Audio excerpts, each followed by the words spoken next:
विद्यार्थी मित्रों तमारू खूब खूब स्वागत है मारी आ चेनल स्टडी विथ नेन्सी में। जो हजी सुधी तमे मारी आ चेनल ने सब्सक्राइब ना करी होय तो जल्दी थी सब्सक्राइब करजो। आज आपणे प्रकरण नंबर 2 बहुपदीओ स्वाध्याय 2.2 नो प्रश्न नंबर 3 जोईशुं। तो जुओ प्रश्न नंबर 3 आपेलो छे के नीचेनी बहुपदीनी सामे दर्शावेल एक्स नी किंमतोए आपेल बहुपदीना शून्यो छे के नहीं ते चकासो। तो अहींया जुओ आ बहुपदी आपेली छे पी ऑफ एक्स बराबर 3x + 1 आ शुं छे बहुपदी छे अने एनी सामे आपणे शुं आपेलुं छे एक्स नी एक किंमत आपेली छे। आपणे तेने एक्स ना स्थाने मूकी अने चकासवानुं छे के ते बहुपदीनुं शून्य छे के नहीं। हवे बहुपदीनुं शून्य एटले शुं के आने आपणे एक्स ना स्थाने मूकीए अने जे जवाब तेनो जवाब शून्य आवे तो आपणे तेने शुं कहीए बहुपदीनुं शून्य। तेना एक्स ना स्थाने मूकता बहुपदीनो जवाब शून्य आवतो होय तेने आपणे बहुपदीनुं शून्य कहीए। तो जोवो अहींया पी ऑफ एक्स छे, पी ऑफ एक्स बराबर शुं छे 3x + 1 तो आपणे बहुपदी लखी दईए। हवे एक्स बराबर केटला लेवाना छे -1/3 એટલે पी ऑफ एक्स -1/3 बराबर। हवे जो अहींया जे एक्स छे ने आपणे केटला मूकशुं -1/3 + 1। हवे तमे जोशो के आ ए 3 छे ने आ 3 छे शुं थई जशे कट थई जशे बराबर -1 + 1। हवे जोवो -1 + 1 केटला थशे वत्ता ओछा ओछा 1 मांथी 1 जाय એટલે કેટલા વધે 0 વધે એટલે આપણો જવાબ શું આવશે 0 આવશે। तो જોવો આપણે લખશું કે આપેલ જે આપણને બહુપદી આપેલી હતી આપેલ બહુપદી કઈ બહુપદી છે તો આપણે તે બહુપદી લખવાની કે p of x બરાબર 3x + 1 નું શૂન્ય અથવા તો નું શૂન્ય શું છે નું શૂન્ય -1/3 છે। કેમ કે આપણે x ની જગ્યાએ -1/3 મૂકતા જવાબ 0 આવી જાય છે એટલે તે બહુપદીનું શૂન્ય કહેવાય। હવે આગળનો દાખલો જોઈએ તો જુઓ શું આપેલો છે કે p of x બરાબર 5x - π અને આપણે x ની કિંમત કેટલી 4/5 મૂકવાની છે। તો આપણે શું કરશું કે p of x આપણે જે બહુપદી છે તે બહુપદી લખી લઈએ 5x - π બરાબર। હવે અહીં આપણને જ્યાં x દેખાશે ને આપણે કેટલા મૂકશું 4/5 એટલે p કૌંસમાં 4/5 બરાબર 5। હવે કેટલા મૂકશું 4/5 ઓછા π। હવે તમે જોશો કે 5 5 ઉડી જશે 4 ઓછા π તો આપણને ખબર છે કે પાઈ કેવી અસમય સંખ્યા છે। હવે આપણે 4 માંથી પાઈ બાદ નથી કરી શકતા 4 માંથી પાઈ આપણે બાદ કરીએ તો આપણને જવાબ અસમય સંખ્યા મળશે અને અસમય સંખ્યા 0 નથી એટલે આપણે લખીશું કે 5x બરાબર કેટલા 5x બરાબર 5x ઓછા પાઈ આપણે શું લખશું 5x ઓછા પાઈ નો શૂન્ય 4/5 નથી કે 5x ઓછા પાઈ છે તેનું શૂન્ય શું 4/5 નથી। હવે આગળનો ત્રીજો દાખલો જોઈએ તો હવે જુઓ ત્રીજો દાખલો આપેલો છે p of x બરાબર x² - 1 અને x બરાબર 1 અને -1। તો આમાં તમે જોશો કે x બરાબર છે બે સંખ્યા આપેલ છે તો આપણે શું કરશું કે બે સંખ્યાને વારાફરતી x ના સ્થાને મૂકીને બંને સંખ્યાને ચકાસશું। તો જુઓ પહેલાં આપણે પહેલાં આપણે 1 ને ચકાસીએ તો p of x બરાબર x² - 1 છે। હવે અહીં આપણે x ના સ્થાને 1 મૂકશું એટલે p of x બરાબર હવે અહીં x ના સ્થાને પાછો 1 મૂકશું હવે તેનો વર્ગ ઓછા 1 હવે 1 નો વર્ગ એટલે 1 × 1 કેટલા થાય 1 હવે 1 ઓછા 1 કેટલા આવશે 0।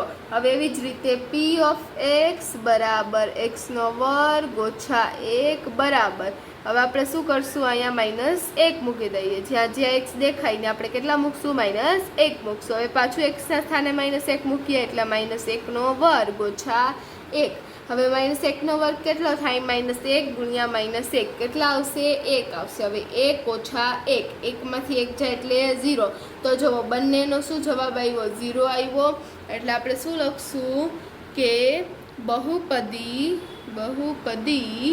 છે p of x બરાબર x² - 1 નું શૂન્ય 1 અને -1 છે, તેનું શૂન્ય શું છે? 1 છે ને -1 છે. 1 અને -1 બંને મૂકતા શું જવાબ 0 આવે છે, એટલે એના શૂન્ય શું કહેવાય? 1 પણ કહેવાય ને -1 પણ કહેવાય. હવે આગળ જોઈએ તો આગળ શું આપેલું છે કે p ઓફ x બરાબર x વત્તા 1 x ઓછા 2 અને x બરાબર -1 અને 2 મૂકીને આપણે જવાબ ગોતવાનો છે. તો પહેલાં x બરાબર -1 મૂકીને ગોતીએ તો p ઓફ x બરાબર x વત્તા 1 x ઓછા 2.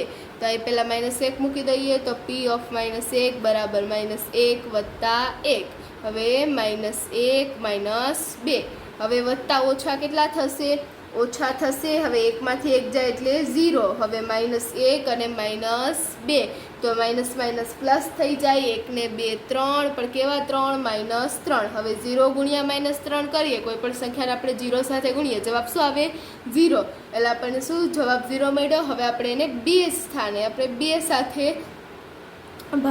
સાથે આપણે એને મૂકીને કરીએ કે x બરાબર 2 મૂકીને ગોતીએ તો p ઓફ x બરાબર x વત્તા 1 x ઓછા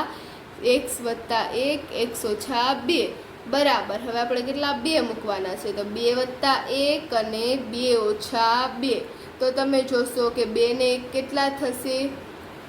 અહીંયા તમે જુઓ 2 ને 1 કેટલા થશે? 3 થશે. 2 માંથી 2 જાય એટલે 0. 3 ગુણ્યા 0 કેટલા આવશે? 0 આવશે. તો તમે જુઓ આનો પણ જવાબ 0 આવ્યો અને આનો પણ જવાબ 0 આવ્યો. તો આપણે શું લખશું કે આપણી જે બહુપદી હતી શું હતી? p ઓફ x બરાબર x વત્તા 1 x ઓછા 2. આપણે લખશું કે p ઓફ x બરાબર x વત્તા 1 અને x ઓછા 2 ના શૂન્યો કયા થશે? -1 અને 2 થશે. શું થશે? -1 અને 2 થશે. ક્યાંય આપણે -1 મૂકીને દાખલો ગણ્યો તો 0 જવાબ આવ્યો અને 2 મૂકીને દાખલો ગણ્યો તો 0 આવ્યો. તો શું આવશે આપણો જવાબ? -1 અને 2. તો હવે જોવો આગળ પાંચમો દાખલો જોઈએ. તો પાંચમો દાખલો શું આપેલો છે કે p ઓફ x બરાબર x² અને x બરાબર 0 લઈને આપણે ચકાસવાનું છે. તો તમે જોવો કે p ઓફ x તો આપણે લખશું p ઓફ x બરાબર x² હવે x ની જગ્યાએ કેટલા મૂકવાના છે? 0. તો p ઓફ 0 બરાબર 0². હવે બરાબર 0² કેટલો થાય? 0 ગુણ્યા 0 શું આવશે? 0. તો આપણે શૂન્ય કેટલો આવ્યો? 0 આવ્યો. તો આપણે લખશું કે p ઓફ x બરાબર x² નું શૂન્ય શું છે? શૂન્ય જ છે. શૂન્ય છે. તો હવે આપણે છઠ્ઠું જોઈએ. તો છઠ્ઠું શું આપેલું છે કે p ઓફ x બરાબર lx વત્તા m અને આપણે x બરાબર -m ના છેદમાં l મૂકવાનું છે. તો આપણે પહેલાં બહુપદી લખીએ કે p ઓફ x બરાબર l ગુણ્યા x વત્તા m. હવે આપણે x ના સ્થાને શું મૂકવાનું છે? -m ના છેદમાં l. તો આપણે મૂકીએ p -m ના છેદમાં l બરાબર. હવે l અહીંયા x ની જગ્યાએ કેટલા મૂકશું? m ના છેદમાં l વત્તા m. હવે તમે જોશો કે આ l ને આ l શું થઈ જશે? કટ થઈ જશે. હવે બરાબર શું વધશે? -m વત્તા m. તો તમે ખબર છે કે કોઈ પણ આપણે વિરોધી સંખ્યા હોય કે આ માઇનસ છે ને આ પ્લસ છે, તો એવી સંખ્યા આપણે હોય ત્યારે શું થઈ જાય? આપણો જવાબ 0 આવે. અથવા તો તમને એમ ના સમજાય વત્તા ઓછા m માંથી m જાય તો કેટલા આવે? 0 આવે. m 1 માંથી 1 જાય 0 આવે તો m માંથી m જાય તો કેટલા આવે? 0 આવે. એટલે આપણે શું લખશું કે બહુપદી p ઓફ x બરાબર lx વત્તા m નું શૂન્ય શું છે? -m ના છેદમાં l છે. તો આ જોવો આપણા છઠ્ઠા દાખલાનો જવાબ આવ્યો. હવે આગળનો દાખલો જોઈએ. તો જુઓ હવે સાતમો દાખલો આપેલો છે કે p ઓફ x બરાબર 3x² ઓછા 1 અને x બરાબર 1 છેદમાં વર્ગમૂળમાં 3 અને 2 છેદમાં વર્ગમૂળમાં 3 મૂકીને આપણે કિંમત શોધવાની છે. તો પહેલાં બહુપદી લખી લઈએ કે p ઓફ x બરાબર 3x² ઓછા 1. હવે આપણે x ની સ્થાને કેટલા મૂકવાના છે? 1 છેદમાં વર્ગમૂળમાં 3 તો p ઓફ x 1/3 બરાબર, તો હવે અહીં આપણે 3 લખશું, અહીં x ની જગ્યાએ કેટલા મૂકશું 1/3 એના આખાનો વર્ગ ઓછા 1.